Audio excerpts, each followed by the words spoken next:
Hey guys, what's up? It's Connor Mitchell, head whiz of DragonRiderNetwork, and today we are here talking about something that has definitely been on the minds of every tech geek over the last weekend, and that is Apple. So anyway, only a few days ago, Apple unveiled their quarterly earnings for us, and what we saw is that they sold a record-breaking 75 million iOS devices, a record-breaking number. However, were the people on Wall Street really impressed with that? Didn't think so.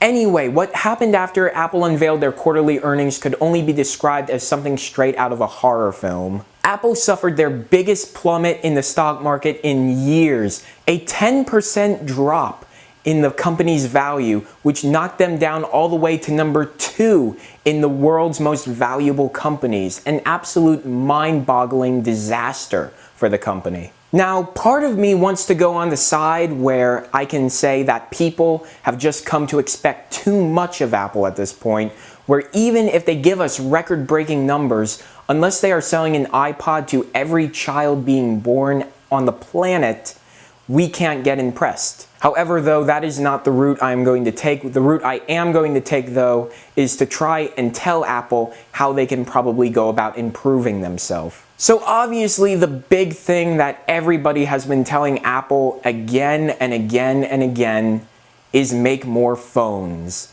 Make more phones! Apple is currently making one phone and one phone only. You could argue that they have the iPhone 4 and the iPhone 4S as their cheaper versions, and the iPhone 4 they're practically giving away for free. However, though, those are just rollback models of the ones they had released in previous years. Those aren't lower end models of the latest phone. Those phones use older technology, their performance is obviously scaled back, but that's not because Apple chose it to be cheaper. They did that because at the time, that was the highest end phone they could possibly produce for a consumer market. This is definitely something that I've even had internal debate about on whether Apple should make more phones. And honestly, the answer is yes. If Apple really wants to compete with every single Android phone on the market with their one operating system and one phone, at least give us another phone. I mean, come on, Samsung has so many phones out there running Android. I mean, it's almost impossible to say they're not offering anything that could fit your needs specifically.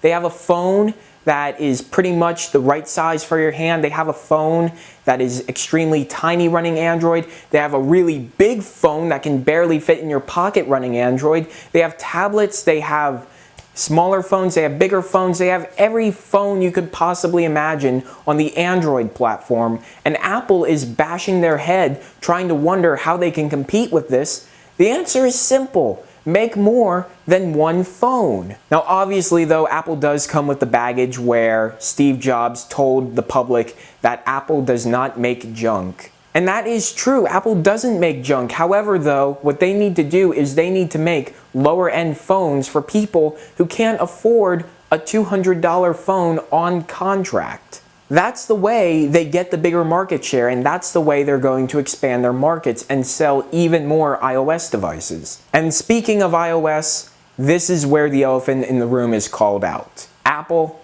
you need to update iOS. Basically, what we see in iOS at this point is virtually no change from 2007 to 2013. Nothing has changed. Android, in my mind, is good because it offers some variation.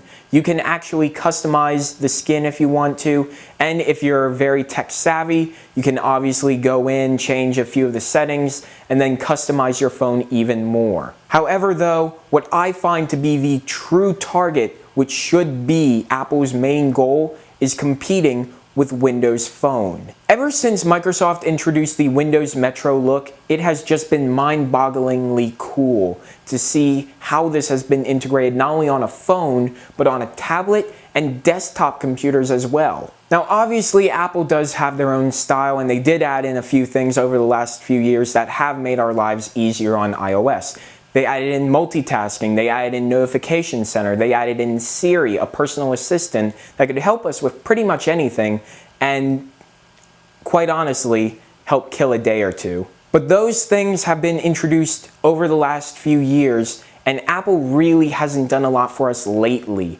If anything, in Notification Center, at least add a few more things that we could have. Add signal strength for our Wi-Fi network. Add our download speeds and upload speeds. Add our battery percentage or anything specific about our battery estimates. Something.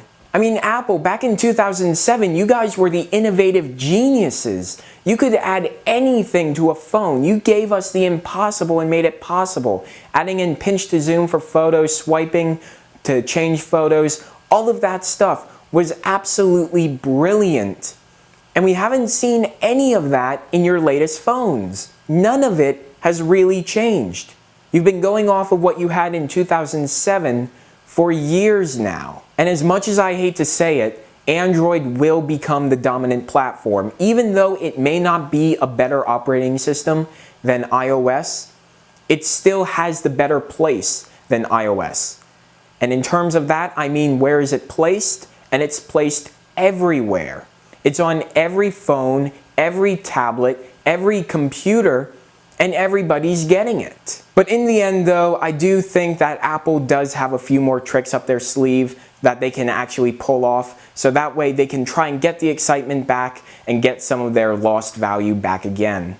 So anyway guys, tell me what you think about Apple and their future in the comments below. Also be sure to subscribe to the channel for more tech content like this. Follow me on all of my social links down in the description below. Also check out DragonRiderNetwork for all of your tech news, tech content, and everything else tech. Anyway guys, I have been Connor Mitchell and I will catch you guys at the next video. Talk to you then.